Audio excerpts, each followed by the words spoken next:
Welcome to the Party House. Today we have a special episode. We have a guest. This is Cinna Tats from Dark Arts Tattoo Studio in Bel Air, Maryland. Off to a great start. You want to introduce yourself? Give us a little backstory. Yes. So I'm Savannah. I'm a tattoo artist out of Dark Arts Tattoo. We're about 40 minutes north of Baltimore. I have been tattooing for almost 3 years now officially, and I do just about almost every style, I would say. I kind of bounce around. Yeah. Nice. Right, yeah. Nice. Do you have any, off the top of your head, do you have any crazy tattoo stories that you can think of? There's always a crazy tattoo story. But Give me, let's say you're in it. You're tattooing. You're going at. Is that nice? I would say it's more of a. All the ones that I've gotten, they were all. Oh. But yeah, say you're going at it. You're tattooing, and something crazy happened. Yeah. Has that ever happened to you? Yeah, I would say for sure. There was one time, this was like earlier in my tattoo career, but we were sitting there and I was tattooing I think I was tattooing a lady, and boom, fist fight started breaking out. Crazy stuff was going on, and I'm sitting there and I'm like, well, damn. I was like, there's probably like yelling and like. Yeah. What does the client do? The dude threw a chair. Throwing chairs, ladder chairs, man. Well, it was in his room, but the chair was thrown regardless. It was very loud. And what does your client do? Well, she just kind of stops and she's just like, and I'm like, yeah, me too, girl. Me too, girl. You just keep going? Well, it was like, fights don't happen that long. You get out of breath, you know what I mean? You can't keep it up that long. So there's a lot going on. So they're fighting. Now they're out of breath. They stop. In my point of view, if I'm the client, I'm asking for that tattoo for free. Well, that was the crazy part. Because the people at fist fought, they were also tattooing. And the dude that started the fight, he ended up getting his tattoo for free. The guy that started the fight, he ended up getting his tattoo. I still charge my lady, because as you do. It wasn't my fault. Mama still got bills to pay. You know what I mean? So, the guy that started the fight gives his dude the tattoo for free, and then they just. I feel like the guy that started the fight, he ended up leaving for the day. Okay. Yeah. Everybody else was still there. How do you recover from that? I feel like you just can't move on from your day. I went to the bathroom and sobbed. You sobbed. As one does. Okay. So I think of tattoo artists kind of like entertainers, not kind of like entertainers. You guys, like when you do guest spots and you know, like what's the show called? Conventions? No, what's the show called that they do the Ink Master? Ink Master. I feel like those people are entertainers in their own once they get on camera. Yeah. So how do you? They give you a script on that. It's scripted? Yeah. I feel like that makes sense. Yeah. A lot of reality shows. I think not all of it. I mean, I'm sure they give you like a little bit of flair to do your own thing, but like they definitely have prompts. Okay. Sure. So I think in terms of my entertainment, you have to get to a certain level in your career to which you can say, or you could tell like a promoter, hey, I charge this much. Why do you think that some artists charge more for less quality work? Because they suck. No. I'm just kidding. They charge more for less quality work because of notoriety. It's just, I feel like it's the same with any industry, because of like notoriety, how many people know you, and also, I mean, if the demand's there, you keep raising your price. It's the rule. That's fair. Have you ever had a client ask for a refund after the fact? After they left the shop, everything's healing, and they're just looking at it, and they're just like, I'm not feeling it. I have not. Really? I have not had anybody ask for a refund that I can recall. Nice. So then you would say you've never messed up on a tattoo?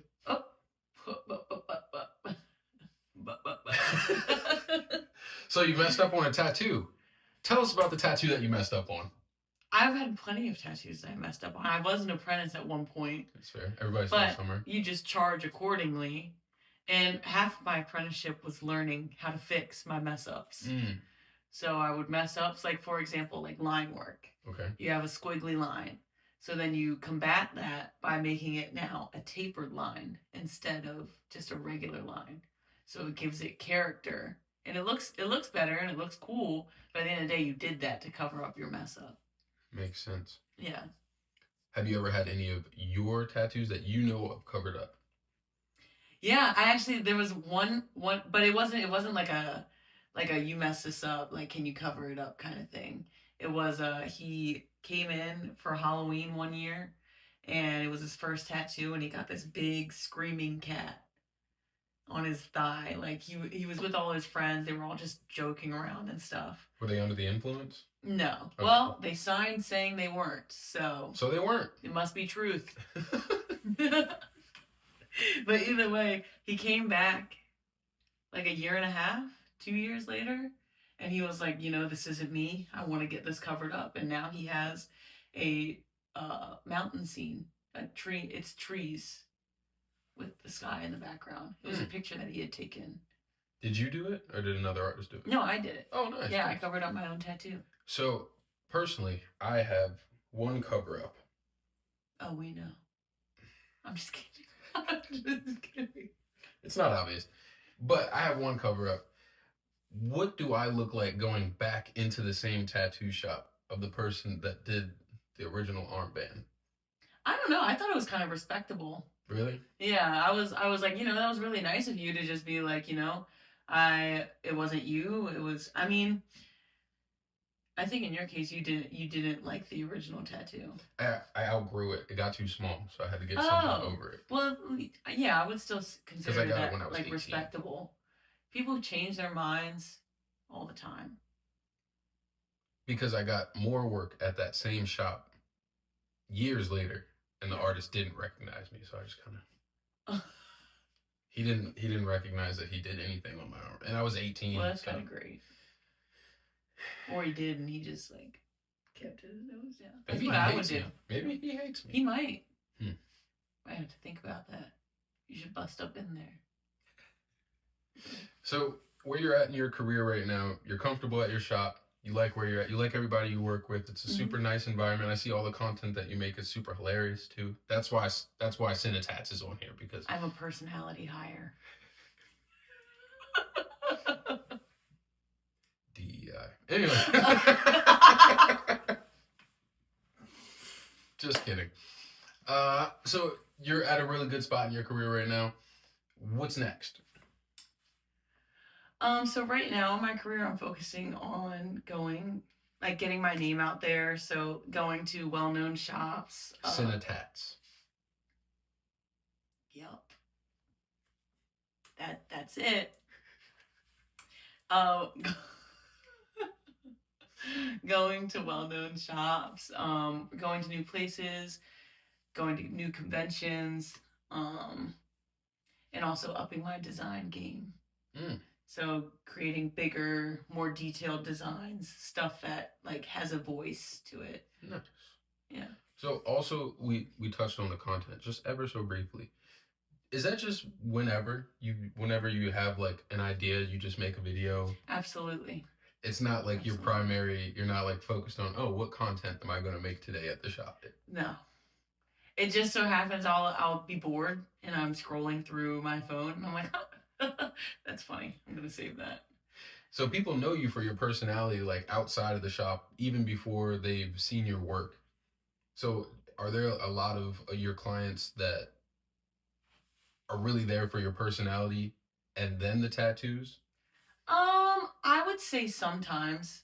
Because sometimes people will come to me and they want to come to like specifically me, and it's like simple line work stuff. It's stuff that anybody at the shop could do, or anybody at any shop could do.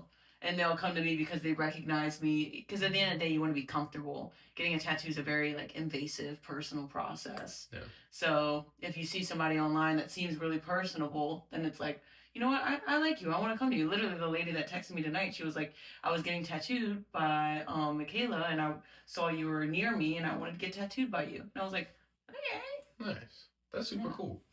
Do you like it? I feel like it's more like a bedside manner, like with a doctor or something. Like that's where you get. That's super. That's why it became a whole thing when the whole headphones while tattooing thing it was like a whole thing. To not have headphones in while you tattoo? To have or not have headphones while you tattoo. Mm. Because I will say I'm much more focused when I'm not talking. But so how much fun is that? You keep a movie on in the background, or? Yeah, right now it's Grey's Anatomy. Normally it's trash reality. Because who doesn't love trash reality? Trash reality like what? Love Island. Love Island. Love Island. Love is Blind. The new one's coming out February 14th. Okay, so I'm your client, right? I hate Love is Blind. Do I care? Well, no. I'm not saying that you have to. Oh. I'm just kidding. Lost me as a client. Anyway. I would never say that to you. Sure. I'd be like, oh my god, you don't like Love is Blind? We'll keep you guys posted on if I get a tattoo from Cinetats. But I'm your client, right? And I hate Love is Blind or Love Island or Blind Island. And what kind of person are you? A good person that wants to listen to music because I hate Blind is Love. And I put in my headphones. How do you feel now that I have my headphones in it and I'm just listening to music the entire time? Do you get that often? No, really. Not every now and again I'll get somebody, but usually they just have like one headphone in. I've never had somebody double up. Yeah.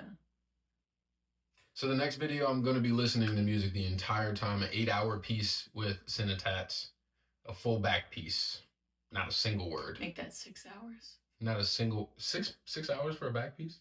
For a back piece? Full back piece. Why would I do that? Why am I doing that? What is it called when they're on the airplane and they don't like listen to music or anything? Raw dogging? Yep. I'm gonna raw dog at that too. Is that what the definition of that is? No, like when they raw dog a flight. Oh, okay. And they don't listen to any music or like read a book or anything. You just stare at the back of the seat. Like that? Do it again? I don't think I recommend.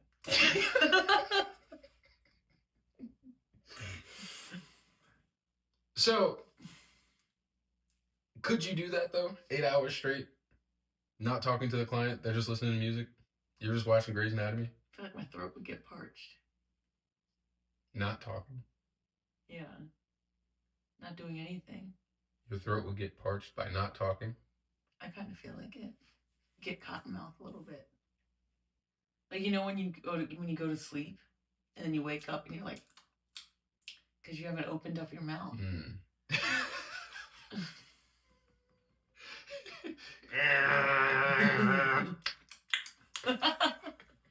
You mind? Sorry, I'm so rude. My guests are here. I just got in the zone. Jeez. Are you heavy? Would you consider yourself heavy-handed? I've only had one person call me heavy-handed. Did they have tattoos beforehand? Yes. And in my defense, I was tattooing her hand. So it's like one of the more difficult. Are you okay? No, I mean, that's fine. I just didn't know if it was... This is the Party House podcast. Why am I dressed so comfortably, you asked? Because I live here. I live in the Party House. Our guest does not. Once this episode's over, she's going to go back to 40 minutes north of Baltimore, Dark Arts Studio, where she belongs. Yeah. As a matter of fact, any closing arguments? You know what? I think it's about time. Quick, funny tattoo story.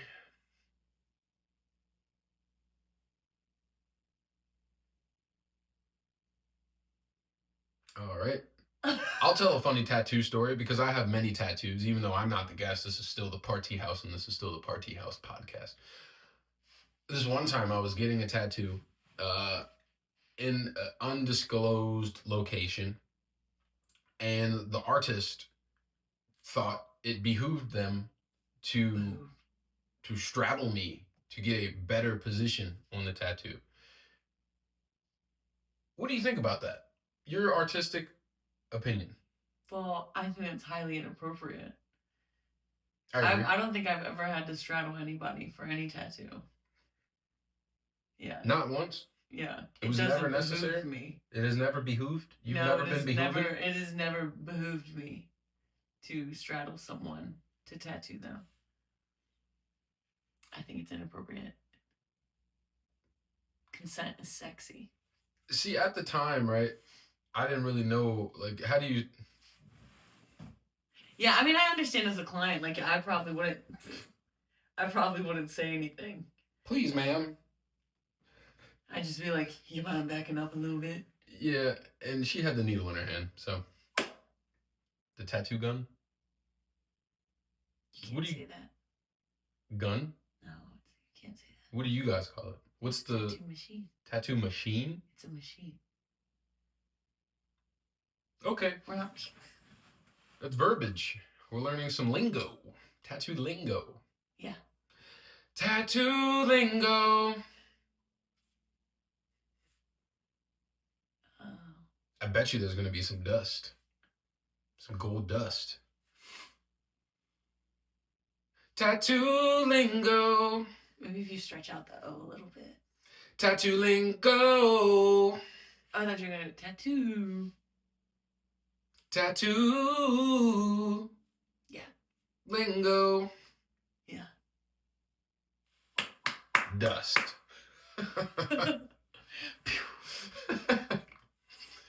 Funny tattoo story. Let's go.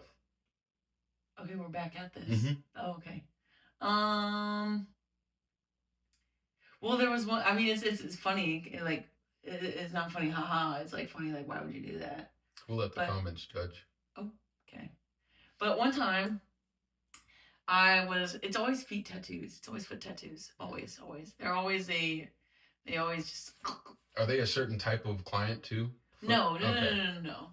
But it's just like, you can usually never have a good foot tattoo story. It's usually always something. I only have one, and it was my boss's best friend, and she's the bomb. And she sat like a rock, and she was so sweet. But sat like a rock. Tattoo lingo. But yeah. So I'm setting up. He's supposed to get this, like, I'm not gonna say what it was. He was getting something funny on his foot. And I was like, okay, he's a funny guy. He's getting a tattoo on his foot. I feel like I'm gonna be prepared for a smelly foot. I just felt it. I felt it. By what he was getting, I felt it. And so he walks in, and he's wearing Docs. Okay. And I'm like, oh, okay, wearing boots to a foot tattoo appointment. He rode in on his motorcycle. I said, my. It was summertime. I said, Docs in the summer is a choice. Well, the open road, you're going pretty fast. You think it keeps your feet cool? It did not. Oh, sorry. He pulled it out, and I was like, whoa. Somebody open a bag of bugles. His foot, right? Yeah. Okay. It's like when SpongeBob's toe comes out of his shoe during the driving test. His one toe comes out of the shoe on a driving test. It's right here. Oh, okay. This is the picture. I'm gonna find it. Gotcha. Put it right there. All right. That's what that reminds. You ever been to Krispy Kreme? Krispy Kreme? The donut shop? Yes, ma'am. Was it crispy? Right.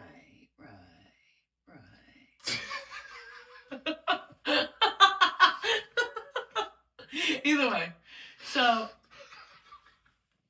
I sit there and I'm like, it stank so bad to where I had to ask him. I was like, oh, well, like, do you mind washing it, like, in the sink? He was like, oh, with just, like, the antibacterial. Yeah, something. We need something. And he obliged? Yeah. So then he came back and it just kind of smelled like a mixture of, like, when you stink and you put deodorant on? Mm-hmm. It's just, like, a sad combo. So then at that point, I had to take matters into my own hands. So mask up. Oh, I was right. Mask up. Uh-huh. uh, alcohol under the nose Mm. because Mama's got bills to pay. That was a $250 tattoo. I needed that. 1 foot don't stop no show. Nope. I got 1 foot in the door, 1 foot out. Solid. You like that? That was good. Yeah. That was good. All right, guys. Thank you for hanging out with us. It's been super nice to have you on here, Savannah. We appreciate your time. Also, Dark Arts Tattoo Studio, Cinetats. I'm gonna put some of her work right here. And do you want to hit the tattoo lingo one time for us before you go? How does it go again? Tattoo Tattoo lingo. lingo. That was good. That was Yeah, good. you like? Maybe we should do it. Tattoo lingo. That was solid. Yeah, that was good. All right, thanks, guys.